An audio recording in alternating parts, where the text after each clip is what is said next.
स्वागत है आपका एबीपी गंगा में। मैं हूं आपके साथ प्राची पाराशर। चलिए एक बार फिर से लिए चलते हैं आपको वाराणसी, जहां प्रबुद्ध सम्मेलन में मुख्यमंत्री योगी आदित्यनाथ संबोधित कर रहे हैं। सुविधाएं उन्हें मिलनी भी चाहिए, लेकिन आजादी के बाद आपने देखा होगा एक ट्रेन देश के अंदर चलाने का प्रयास हुआ था कि जो भारतीय है, जो भारतीयता से जुड़ा हुआ है, उसको हतोत्साहित करो,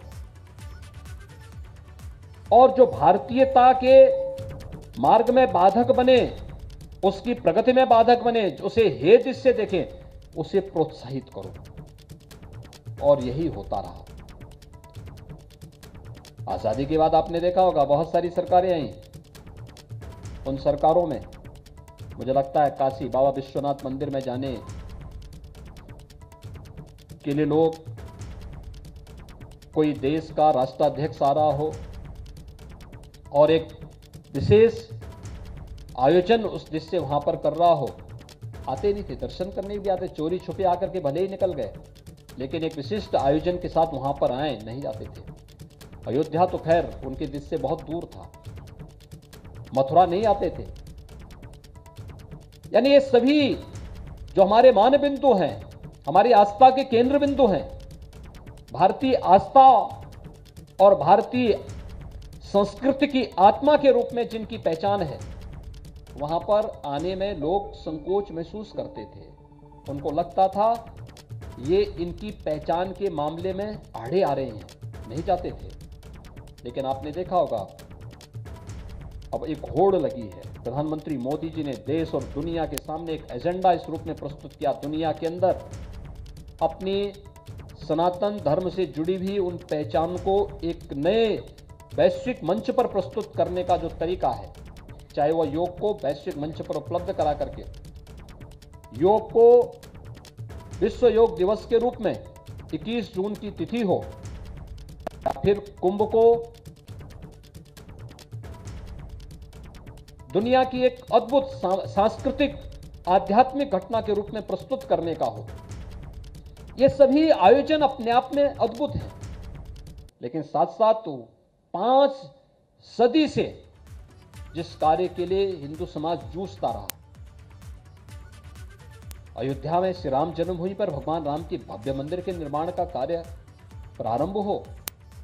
याद करिए, एक नेतृत्व वह था आजादी के तत्काल बाद जिसने सोमनाथ मंदिर के कार्य के शुभारंभ का विरोध किया था, और एक नेतृत्व आज है अयोध्या में राम मंदिर के निर्माण कार्य के लिए प्रत्यक्ष रूप से उपस्थित होकर के 5 सदी के इस इंतजार को दूर करके सनातन आस्था के साथ अपने आप को जोड़ करके गौरव की अनुभूति कर रहा हो।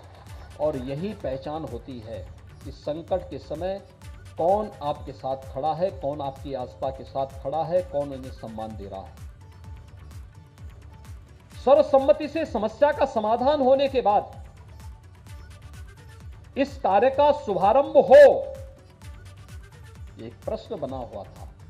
और प्रधानमंत्री मोदी जी ने अयोध्या में आकर के भगवान राम के भव्य मंदिर के निर्माण कार्य का शुभारंभ करके देश और दुनिया के सामने इस बात को बताया कि हमारी आस्था के प्रतीक सदैव हमारे लिए इसी आस्था के और नमन के केंद्र बिंदु होंगे जो हर भारतीय के लिए होने चाहिए। और अयोध्या में आकर के उन्होंने उस कार्यक्रम को उसी भव्यता के साथ आगे बढ़ाने का कार्य भी किया। आज काशी में काशी विश्वनाथ धाम आज अपने जिस एक नए कलेवर के रूप में अपनी पुरातन आत्मा को बनाए रखते हुए आगे बढ़ रहा है। आप देखना, इस पूरे प्रोजेक्ट के पूरे होने पर, प्रधानमंत्री मोदी जी के विजन के अनुरूप इस पूरी परियोजना के पूर्ण होने पर काशी एक नए रूप में दुनिया के सामने वैश्विक मंच पर देखने को मिलेगा। काशी वर्षों से जिस बात के लिए एक तड़प थी, तड़पन थी, मुझे याद है मैं एक ऑडियो सुन रहा था, यही काशी में 1916 में काशी हिंदू विश्वविद्यालय के उद्घाटन समारोह में राष्ट्रपिता महात्मा गांधी भी पधारे थे। और तब उन्होंने काशी विश्वनाथ मंदिर के दर्शन करने के लिए गए थे। और बहुत तीखी टिप्पणी की थी गांधी जी ने। गांधी जी ने तब कहा था, ये कैसा हिंदू है, कितनी गंदगी है, वहां पर प्रसाद बिक रहा था, फूल पुष्प यानी फूल भी बिक रहे थे, धूप था, उन्होंने मच्छी लग रही थी, वहीं पे गंदगी थी। और तब गांधी जी ने 1916 में टिप्पणी की थी। गांधी जी के नाम पर शासन करने वाले अनेक सरकारें आई होंगी, गांधी जी के नाम का उपयोग करते हुए लोगों ने सत्ताएं हासिल की होंगी, लेकिन गांधी जी की भावनाओं के अनुरूप काशी विश्वनाथ मंदिर बन सके, यह विजन मोदी जी ने ही हम सबको प्रदान किया।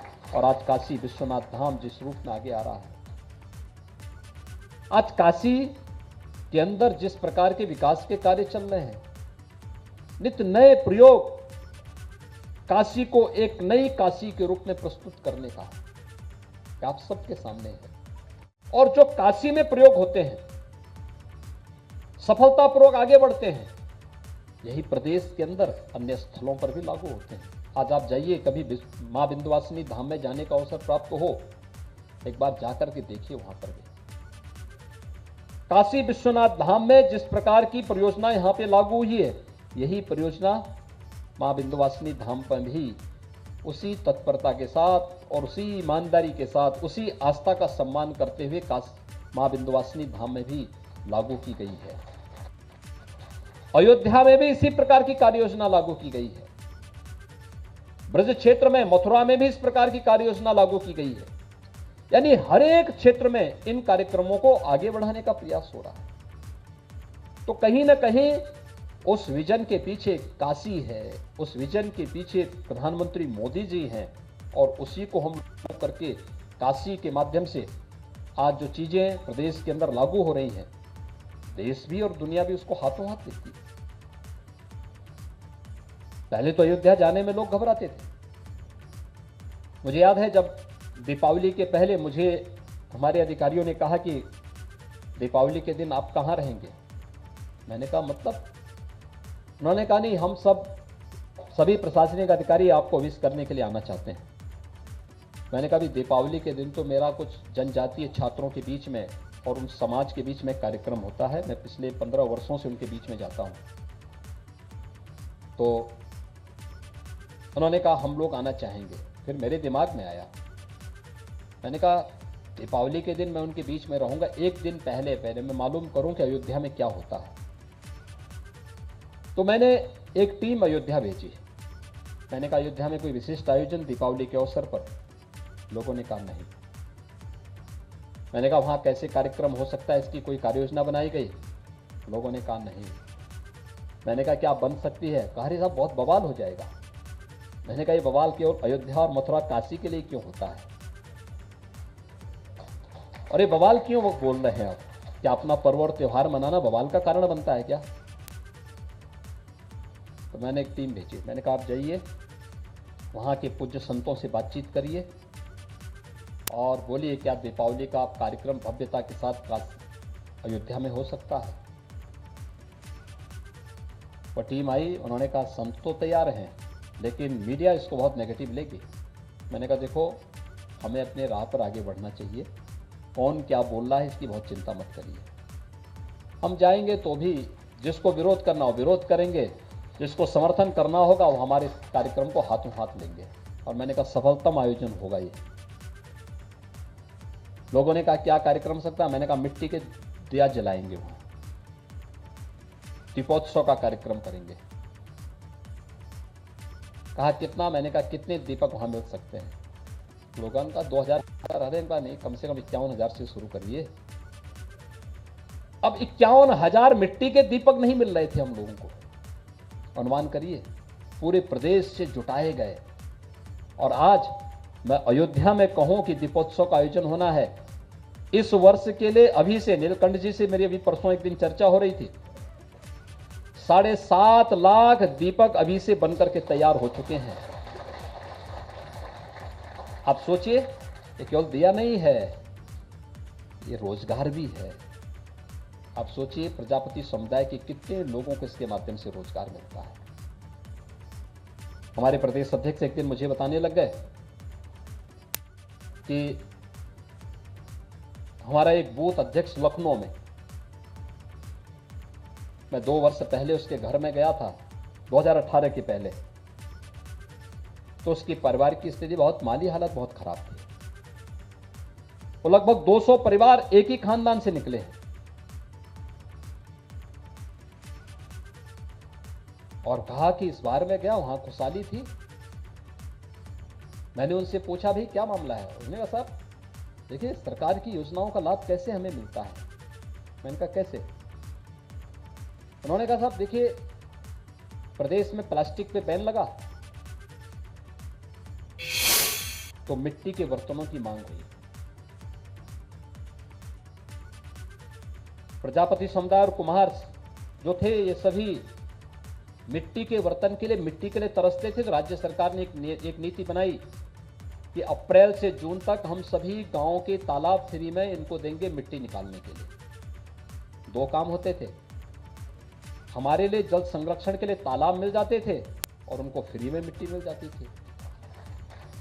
यानी हमारा काम भी फ्री, उनका काम भी फ्री, दोनों को मुफ्त में काम हो रहा है। वही भी खुश, हम भी खुश कि हमारा पैसा नहीं लग रहा, वे खुश इसलिए कि हमें मिट्टी का पैसा नहीं देना पड़ रहा है।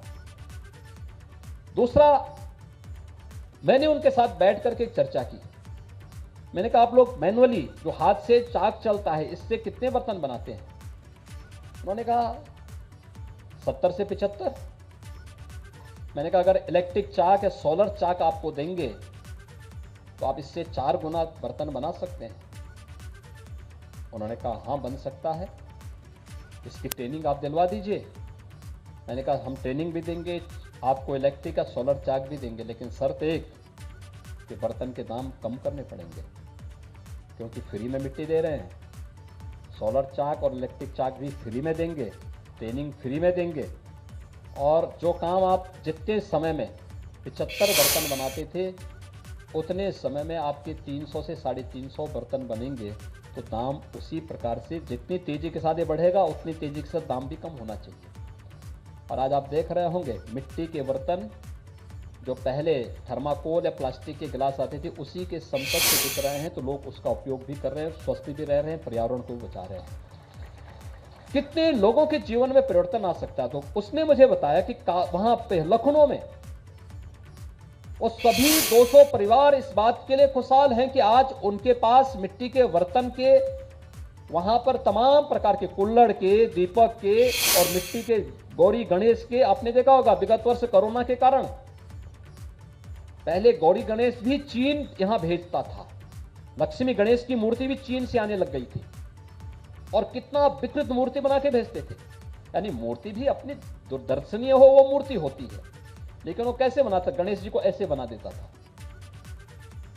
उट पटांग बनाते थे, लेकिन लोग अपने घर में पूजा करने के लिए ले जाते थे। आपने पिछले वर्ष देखी होंगी मूर्तियां जो आई थी, यहीं के कुम्हारों ने, यहीं के प्रजापति समुदाय की माटी कला बोर्ड से जुड़े हुए लोगों ने बनाई। कितनी अच्छी अच्छी मूर्तियां और सस्ते में मार्केट में मिली, और सभी यहीं से, क्योंकि हम लोगों ने कहा चीन से तो कुछ मंगाना ही नहीं है, सब यहीं से आएंगी, और उन लोगों ने सस्ते में मूर्तियां बनाई। मैं जब अयोध्या जा रहा था दीपोत्सव, दीपावली के एक दिन पहले, तो इससे पहले हम लोगों ने लखनऊ में एक बहुत बड़ा प्रदर्शनी लगाई थी माटी कला बोर्ड से जुड़े हुए लोगों का। तो कुम्हार मेरे पास आया मिलने के लिए, उसने समय मांगा, तो मेरे लिए एक बड़ा दीप स्टैंड लेके आया था। तो मैंने कहा भैया क्यों लेके आ गए मेरे लिए? क्योंकि मैं तो दीपावली के दिन यहां रहूंगा नहीं, मैं तो अयोध्या जाऊं, फिर मुझे एक जगह बनवासी समाज के कार्यक्रम में जाना है। लेकिन ये बताओ क्या कुछ आपको प्रॉफिट हुआ भी? उसने कहा साहब मुझे अब तक 3 दिन में मैं 4 लाख की नेट प्रॉफिट कमा चुका हूं। मैंने कहा इतना प्रॉफिट कभी कमाया? कहा साहब साल भर में नहीं मिलता था, अब हमें इतना प्रॉफिट मिल जा रहा है, और ये जिस तेजी के साथ मार्केट की डिमांड हुई है इसको देखते हुए इसमें और तेजी आएगी। मैंने कहा ये जो स्टैंड आप लेके आए हैं इसकी कीमत क्या है? उसने कहा साहब मैं 2 लेके आया था, एक तो 25,000 में बिक चुका है और एक मैं आपको देने के लिए आया। मैं कहा क्यों 25,000 खराब कर रहे हैं, आप इसको भी ले जाइए और फिर बेचिए और उस पैसे को फिर किसी और को रोजगार के साथ जोड़ देंगे तो मुझे इसी में प्रसन्नता होगी। और मुझे बहुत अच्छा लगता है कि जब लोग प्रधानमंत्री मोदी जी के आत्मनिर्भर भारत के इस विजन के साथ जुड़ करके स्वावलंबन की ओर अग्रसर होते हैं। आप में से हर व्यक्ति लोगों को एक नई दृष्टि दे सकता है जीवन के हर एक क्षेत्र में। जैसे आज शिक्षक दिवस है, हमारे इस क्षेत्र से जुड़े हुए जितनी भी विभूतियां हैं, ये बेसिक शिक्षा में होंगे, माध्यमिक में होंगे, उच्च में होंगे, टेक्निकल में होंगे, मेडिकल एजुकेशन के साथ जुड़े होंगे, वोकेशनल एजुकेशन के साथ जुड़े होंगे। वास्तव में इनके सामने सबसे बड़ी चैलेंज था। मार्च 2020 में हम लोगों ने स्कूल कॉलेजेस बंद कर दिए थे। बीच में देश मस्त हो गए। अमेरिका की आबादी भारत की आबादी की 1/4 है, लेकिन अमेरिका के अंदर कोरोना से मौतें भारत से 1.5 गुना ज्यादा है। अनुमान कर सकते हैं कि मृत्यु दर कितनी ज्यादा वहां पर है। जबकि अगर हेल्थ इंफ्रास्ट्रक्चर की आप बात करते हैं तो भारत से कई अच्छी स्वास्थ्य की सुविधाएं अमेरिका के पास हैं, लेकिन कोरोना के सामने सब पस्त हो गए। इसलिए केवल सुविधा बढ़ा देने से नहीं, बल्कि बेहतर प्रबंधन और फिर उसे लागू करने की एक दृढ़ इच्छा शक्ति, नेक नियति किस रूप में हम आगे बढ़ा सकते हैं, इस अच्छे परिणाम आने की संभावना हमेशा निर्भर करती है। और भारत ने प्रधानमंत्री मोदी जी के नेतृत्व में कोविड प्रबंधन का उदाहरण प्रस्तुत किया था। लेकिन अभी बहुत सारे चैलेंजेस हम सबके सामने हैं और जीवन के हर एक फील्ड में, चाहे वह शिक्षा का क्षेत्र हो, व्यवसाय का क्षेत्र हो, अर्थतंत्र का क्षेत्र हो, जीवन का कोई भी क्षेत्र ऐसा नहीं जिसमें अगर चुनौती नहीं तो फिर सफलता के मार्ग आगे बढ़ने की संभावनाएं भी उतनी क्षीण होती हुई दिखाई देती है। हमें उस दिशा में बेहतर प्रयास करने होंगे और मैं काशी के आप सभी विद्वत समाज से ही अपील करूंगा कि आज केंद्र और प्रदेश सरकार अपनी जन कल्याणकारी योजनाओं के माध्यम से, अपने इंफ्रास्ट्रक्चर डेवलपमेंट की योजनाओं के माध्यम से एक स्वच्छ, पारदर्शी सरकार के माध्यम से एक भ्रष्टाचार मुक्त, भय मुक्त वातावरण देने की अपनी प्रतिबद्धता के लिए पूरी ईमानदारी के साथ कार्य कर रही है। देश के अंदर आंतरिक और बाह्य सुरक्षा के मोर्चे पर हो या सुशासन के लक्ष्य को प्राप्त करने बढ़ाए जाने वाले किसी भी कदम को पूरी तत्परता के साथ और पूरी प्रतिबद्धता के साथ आगे बढ़ाने का, या राज्य के अंदर कानून व्यवस्था और सुशासन के लक्ष्य को प्राप्त करने की दिशा में किए जाने वाले प्रयास आप सबके सामने हैं। इसे हम और भी अपने स्तर पर आगे बढ़ाने में अपना योगदान दे सकते हैं। और विद्वत समाज हमेशा समाज को एक नई दिशा देता है, समाज को सकारात्मक ऊर्जा से भरपूर करके एक नई दिशा की ओर अग्रसर कर सकता है। काशी से मिलने वाली ये ऊर्जा न केवल काशी वासियों के लिए बल्कि प्रदेशवासियों के लिए और अंततः देशवासियों के लिए एक नई प्रेरणा होगी। आज के इस अवसर पर मैं एक बार फिर से इस कैंट विधानसभा क्षेत्र में आयोजित इस प्रबुद्ध सम्मेलन के अवसर पर आप सभी का हृदय से अभिनंदन करता हूं। यहाँ के अपने लोकप्रिय विधायक श्री सौरभ श्रीवास्तव जी को और उनकी पूरी टीम को हृदय से धन्यवाद देता हूं। विश्वास व्यक्त करता हूं कि वे निरंतर सभी का मार्गदर्शन प्राप्त करते हुए आपके नेतृत्व में काशी की इस विशिष्ट विरासत को आगे बढ़ाने में अपना योगदान देंगे। आप सबके प्रति मेरी शुभकामनाएं। धन्यवाद। जय हिंद।